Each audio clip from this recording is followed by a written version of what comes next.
손흥민, 감독 발언에 폭발 플러스 직격탄, 세트피스 실점 또 나와. 실망스럽다. 토트넘이 또 세트피스 실점에 울었다. 영국 현지에서는 토트넘이 세트피스 훈련, 특히 수비 훈련을 잘 하지 않는다는 비판을 곧잘 하는 중인데 이번에도 문제가 됐다. 오직 한 사람, 토트넘을 이끄는 안지 포스테코글루 감독만 이를 인정하지 않고 있다. 손흥민 소속팀인 잉글리시 프리미어리그 토트넘 호스퍼는 15일 한국 시간 영국 런던의 토트넘 호스퍼 스타디움에서 열린 2024에서 2025 시즌 프리미어리그 4라운드에서 북런던 더비를 치르는 라이벌 아스널을 만나 0에서 1로 무릎을 꿇었다. 이날 패배는 토트넘에 더 큰 굴욕을 안겼다.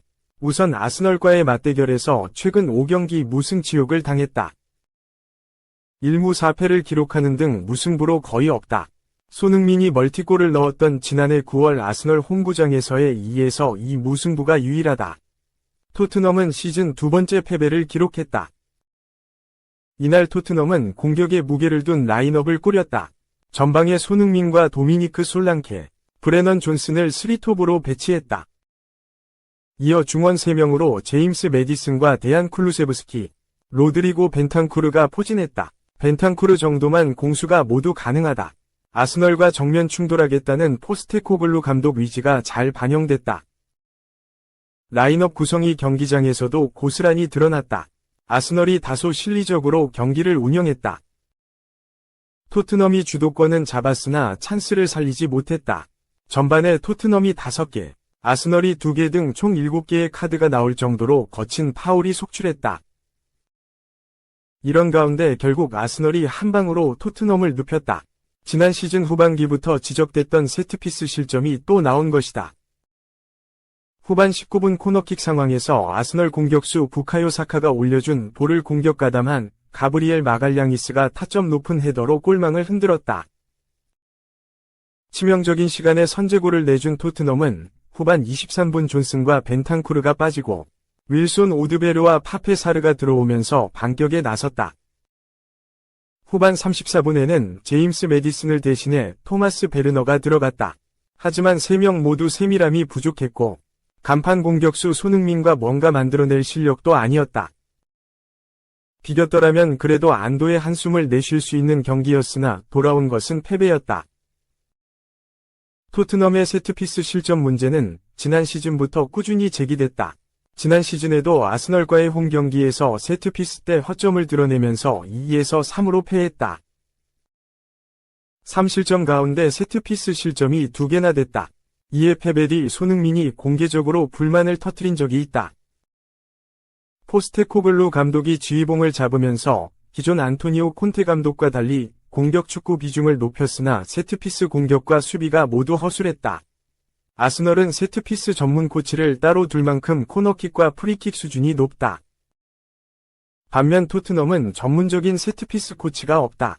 포스테코글루 감독은 스코틀랜드 셀틱을 거치면서 지도력을 인정받았으나 국적이 호주여서 전문 코치들을 많이 데리고 있는 편이 아니다.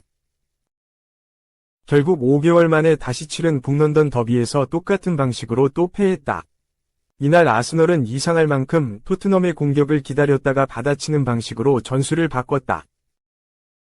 한편으론 토트넘이 어떤 카드를 꺼낼지 훤히 알고 있었다는 뜻이다. 수비력 좋은 선수들을 집중 배치해 토트넘의 공세를 꺾은 뒤 후반에 한 방을 노렸고 이게 적중했다. 영국 언론이 일제히 이 문제를 지적했다. 영국 중계 채널 스카이 스포츠 해설위원 제이미 레드넵은 토트넘은 코너킥 수비가 취약했고 아스널은 강했다. 축구에서는 이런 미세한 차이가 승부를 가른다고 했다.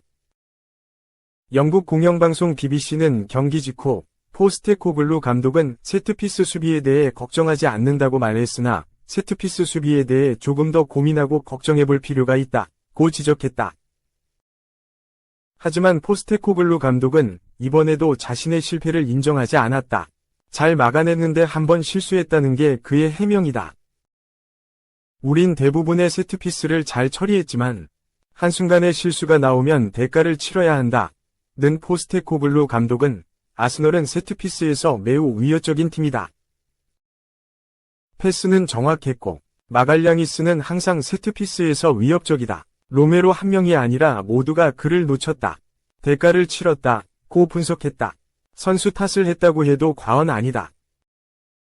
그러더니 세트피스에 신경 쓰지 않는다는 비판을 반박했다. 포스테코글루 감독은 무슨 이유인지 사람들은 내가 세트피스에서 신경 쓰지 않는다고 꽤 오래 전부터 말하고 있다. 아니다. 우린 항상 세트피스에 대해 노력한다. 오늘 쓴맛을 봤다. 이것을 통해 계속 배우고 나아갈 것이다. 고 했다. 다만 주장 손흥민의 생각은 또 다르다. 손흥민은 세트피스 실점에 또 한 번 아쉬움을 감추지 않았기 때문이다. 손흥민은 스카이 스포츠를 통해 우리는 경기를 지배했지만 다시 한번 세트피스로 실점했다. 지난 시즌과 똑같고 좌절감을 느낀다.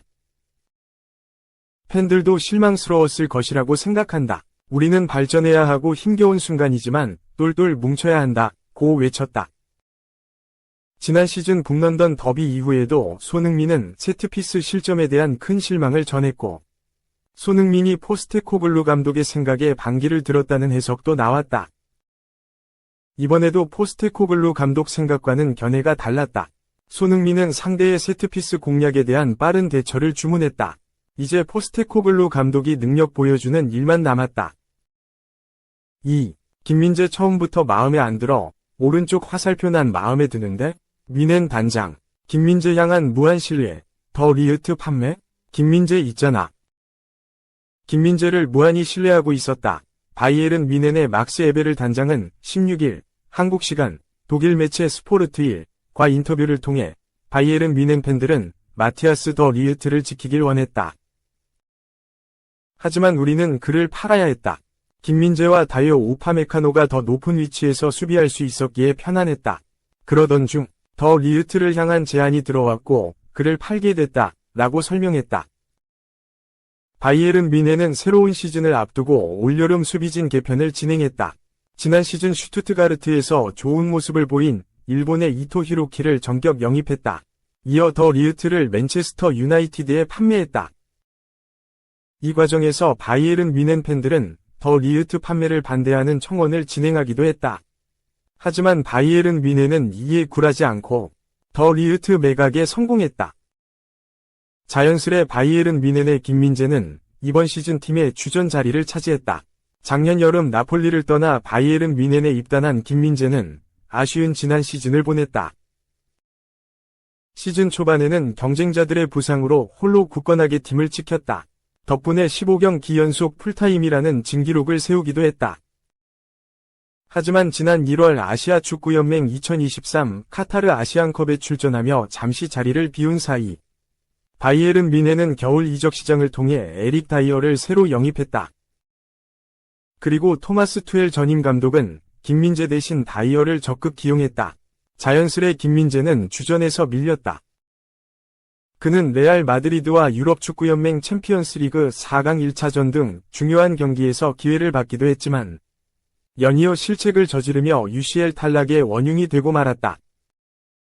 계속되는 부진의 올여름 이적설이 돌았다. 하지만 절치부심한 김민재는 이번 시즌 부활을 다짐했다. 마침 새로 팀의 지휘봉을 잡은 뱅상 콤파니 감독은 김민재를 향한 신뢰를 드러냈다. 이후 새 시즌에 돌입한 김민재는 1라운드부터 치명적인 실책을 저질렀다. 바이에른 뮌헨은 지난달에 열린 2024에서 25시즌 독일 분데스리가 1라운드에서 볼프스부르크를 상대했다.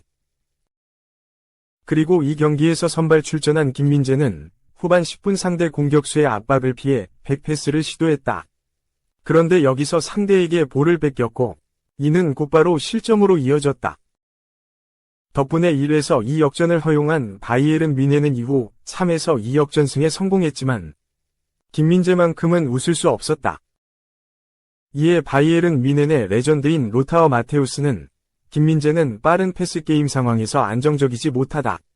나는 김민재의 그런 부분이 처음부터 마음에 안 들었다. 라며 독설을 퍼붓기도 했다.